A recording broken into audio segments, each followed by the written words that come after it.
പ്രൊബേഡിയം ഒറിയം എന്ന ചെടിയാണ് ഇന്ന് നാം പരിചയപ്പെടുന്നത്. ഇത് ബ്ലൂ സ്റ്റാർ ഫേൺ എന്നും അറിയപ്പെടുന്നുണ്ട്. ഇതിൻ്റെ ഇലകൾ നീല കലർന്ന പച്ച കളറോട് കൂടിയുള്ളതാണ്. ബ്ലൂ സ്റ്റാർ ഫേൺ എന്ന ഈ ചെടിക്ക് അധികം നനവ് ആവശ്യമില്ലാത്ത ചെടിയാണ്. ഇലകളുടെ മൂപ്പ് കൂടുന്നതിനനുസരിച്ച് അതിൻ്റെ അഗ്രഭാഗം ഉണങ്ങി വരാൻ സാധ്യതയുണ്ട്. ആ സമയത്ത് ഒരു കത്രിക ഉപയോഗിച്ച് ഇത് കട്ട് ചെയ്യുന്നത് നല്ലതായിരിക്കും. ഫേൺ വിഭാഗത്തിൽപ്പെടുന്നതിനാൽ ഈ ചെടിക്ക് അധികം വെള്ളമോ അധികം വെയിലോ ഏൽക്കാൻ പാടില്ലാത്തതാണ്.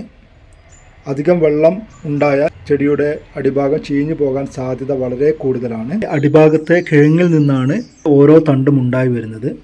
പുതുതായി ഉണ്ടാവുന്ന തണ്ടുകൾ ഇതേ രീതിയിലാണ് കാണപ്പെടുക. ഇതിൽ നിന്നാണ് ഓരോ തണ്ടുകളും പൊട്ടിമുളച്ച് ഉണ്ടാകുന്നത്. ഇലകൾക്ക് മൂപ്പ് കൂടുന്നതിനനുസരിച്ച് ഫംഗസ് ബാധ ഉണ്ടാവാൻ സാധ്യതയുണ്ട്. രാവിലെയും വൈകുന്നേരവും വെള്ളം ഒഴിക്കേണ്ടതില്ല. ഒരു നേരം മാത്രം വെള്ളം ഒഴിച്ചാൽ മതിയാകും.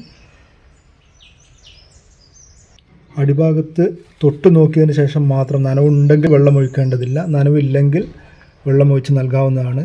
വെള്ളം കൂടുന്നതിനനുസരിച്ച് അടിഭാഗത്ത് ചീഞ്ഞു പോകാൻ സാധ്യതയുണ്ട്. ബ്ലൂ സ്റ്റാർ ഫേൺ പ്രൊപ്പഗേഷൻ എന്ന് പറയുന്നത് ഈ സ്ഥലത്ത് നിന്നും കട്ട് ചെയ്തെടുത്ത് ഇത് ഇളക്കിയെടുത്തുകൊണ്ട് ഇത് മാറ്റി നടാവുന്നതാണ്. ഇങ്ങനെ നട്ടു കഴിഞ്ഞാൽ പെട്ടെന്ന് തന്നെ പിടിക്കുന്നതാണ്. മണലും മണ്ണും ചകിരിച്ചോറും സമാസമം കൂട്ടിക്കലർത്തി അതിലേക്ക് വേണം ഇത് നടാൻ. ആരെയും പെട്ടെന്ന് ആകർഷിക്കുന്ന ഒരു കളറാണ് ഈ ഒരു ചെടിക്കുള്ളത്. അതുകൊണ്ട് തന്നെ നല്ല ഭംഗിയാണ് കാണാൻ.